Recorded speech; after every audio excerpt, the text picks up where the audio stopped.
నమస్తే welcome to four sides TV నేను విజయ్ దసరా పండగకు ఊరెళ్తున్నారా ఫెస్టివల్ను గ్రామంలో కుటుంబ సభ్యులు స్నేహితుల మధ్య జరుపుకోవాలనుకుంటున్నారా అయితే ఇక మీ జేబుకు చిల్లు పడినట్లే రైళ్లు బస్సులు అన్నీ కూడా ఫుల్ అయిపోయాయి ఇప్పటికే హైదరాబాద్లో ప్రైవేట్ ట్రావెల్స్ దసరా దోపిడీకి తెరలేపాయి సొంతూళ్లకు వెళ్లే వారి నుంచి అందిన వరకు దండుకుంటున్నారు ఇష్టానుసారం ఛార్జీలు పెంచేసి ప్రయాణికులకు చుక్కలు చూపిస్తున్నారు దసరా పండుగ రద్దీని ఆసరాగా చేసుకుని ఇష్టానుసారం వ్యవహరిస్తున్నాయి ప్రైవేట్ ట్రావెల్స్ విచ్చలవిడిగా అందిన కాడికి దోచుకుంటూ సామాన్య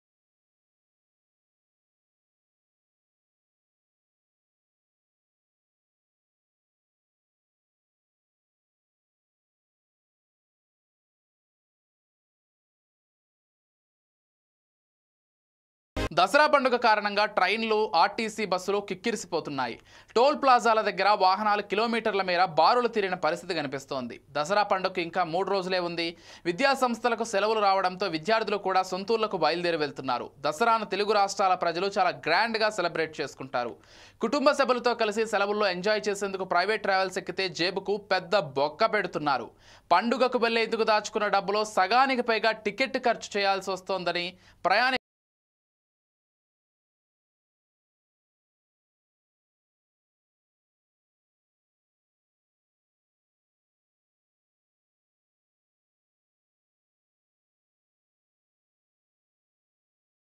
సాధారణ రోజులతో పోలిస్తే ప్రస్తుతం ఛార్జీలు డబుల్ ట్రిపుల్ అయ్యాయి ప్యాసింజర్స్ రద్దీని బట్టి టికెట్ ధరలను విపరీతంగా పెంచేస్తున్నారు కొన్ని రూట్స్లో అయితే బస్సు ఛార్జీలు ఫ్లైట్ రేట్లతో సమానంగా ఉన్నాయంటేనే పరిస్థితిని అర్థం చేసుకోవచ్చు అడిగేవారు ఎవరూ లేకపోవడంతో ఆడిందే ఆట పాడిందే పాట అన్న రీతిలో ప్రైవేట్ ట్రావెల్స్ వ్యవహరిస్తున్నాయి పండుగ వేళ నడిపే స్పెషల్ బస్సులపై సాధారణ ఛార్జీల కన్నా 50% అదనంగా వసూలు చేసేందుకు ఆర్టీసీకి ప్రభుత్వం పర్మిషన్ ఇచ్చింది ఇదే ప్రైవేట్ ఆపరేటర్లకు వరంలాగా మారిందని చెప్పొచ్చు ఆర్టీసీ బస్సుల్లోనే టికెట్ రేట్లు పెంచేస్తుంటే ఇక ప్రైవేట్ ట్రావెల్స్ ఎందుకు చూస్తూ ఊరుకుంటాయి ప్రైవేట్ ట్రావెల్స్లో టికెట్ ధరలు పెంచితే తప్పేంటనే రీతిలో వ్యవహరిస్తున్నాయి ప్రయాణికుల అనుమతికి మించి జర్నీ చేస్తున్నా ఎక్కడా అధికారులు ఎలాంటి చర్యలు తీసుకోవడం లేదని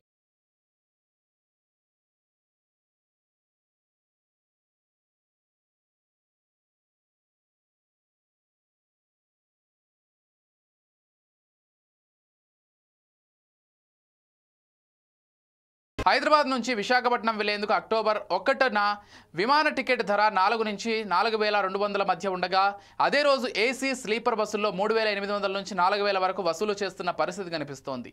దీన్ని బట్టే మనం అర్థం చేసుకోవచ్చు ప్రైవేట్ ట్రావెల్స్ దోపిడీ ఏ రకంగా ఉందో అనేది ఇక సాధారణ రోజుల్లో వైజాగ్ 1200 వరకు రైలు థర్డ్ ఏసీ ఛార్జీతో పోలిస్తే ఇది దాదాపు 3 హైక్ అనే చెప్పాలి ఇకపోతే దసరా సంక్రాంతి లాంటి పండుగలకు ప్రైవేట్ ఆపరేటర్ల డిమాండ్ను బట్టి ఎప్పటికప్పుడు టికెట్ ధరలను పెంచుతూ సొమ్ము చేసుకుంటున్నారు ముందే టికెట్ బుక్ చేసుకున్న చివరి నిమిషంలో ప్రయత్నించిన అధిక ఛార్జీల భారం తప్పడం లేదని ప్రయాణికులు వాపోతున్నారు పండక్కి ఊరెళ్లాలంటేనే భయపడాల్సిన పరిస్థితి నెలకొంది ఈ విషయంలో తెలుగు రాష్ట్రాల ముఖ్యమంత్రులు ఎంతో కొంత చొరవ చూపించి ఈ ప్రైవేట్ ట్రావెల్స్ దోపిడీని అరికట్టాలని ప్రజలు కోరుకుంటున్నారు మరి ఆ దిశగా ప్రభుత్వ అడుగులు పడతాయో లేదో అనేది వేచి చూడాలి